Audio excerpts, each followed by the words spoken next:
জন্যই বলছি শেখ মুজিবের ছবি নামানোটা উচিত হয়। একটা কথা আমরা বলি, দেখুন আমাদের সাথে পার্থক্যটা কোথায়। শেখ মুজিবুর রহমান বাকশাল কায়েম করেছিলেন, স্বাধীনতার পরে সব দল নিষিদ্ধ করেছেন, গণতন্ত্র হত্যার ধারা তার হাত দিয়ে এসেছে। এর আগে 60-এর দশকে তিনি স্বাধিকারের আন্দোলন করেছেন, মানুষ তাকে বিশ্বাস করেছিল, মানুষ ভোট দিয়েছিল সৌন্দর্য, কিন্তু তার অঙ্গীকার তিনি রক্ষা করতে পারেননি। কিন্তু আমাদের জাতীয় স্বাধীনতা সংগ্রাম যেটা, সেইটাতে তার যে স্বাধিকারের আন্দোলন সেখানে কিছু ভূমিকা রেখেছেন, কিন্তু স্বাধীনতা যুদ্ধে তিনি কোনো ভূমিকা রাখেননি। বরং তার যে সেই ভূমিকা স্বাধিকারের জন্য, সেইটা মানুষকে সেই সময় মানুষ মনে রেখেছে। কিন্তু স্বাধীনতা যুদ্ধের ঘোষণা তো দিয়েছেন একজন অদম্য সাহসী মেজর শহীদ রাষ্ট্রপতি দ্বারা।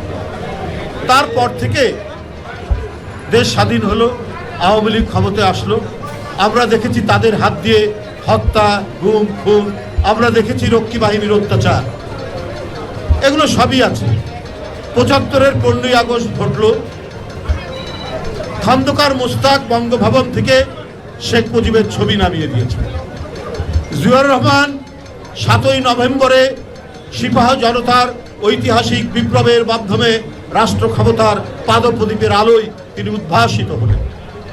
শহীদ রাষ্ট্রপতি জিয়াউর রহমান কিন্তু শেখ মুজিবের ছবি বঙ্গভবনে তিনি আবার সেখানে পুনঃস্থাপন করলেন।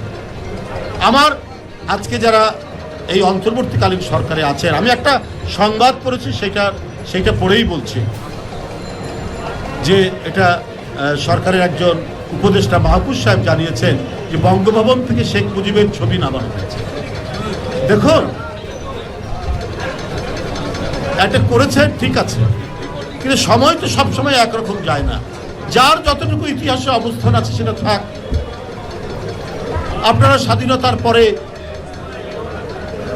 শেখ মুজিবুর রহমানের অনেক অন্যায়, অনেক দুঃশাসন দেখেছি, তারপরে তো সে ছিল, তার ছবিটা ছিল। জিয়াউর রহমান কিন্তু তার ছবি পুনঃস্থাপন করেছে।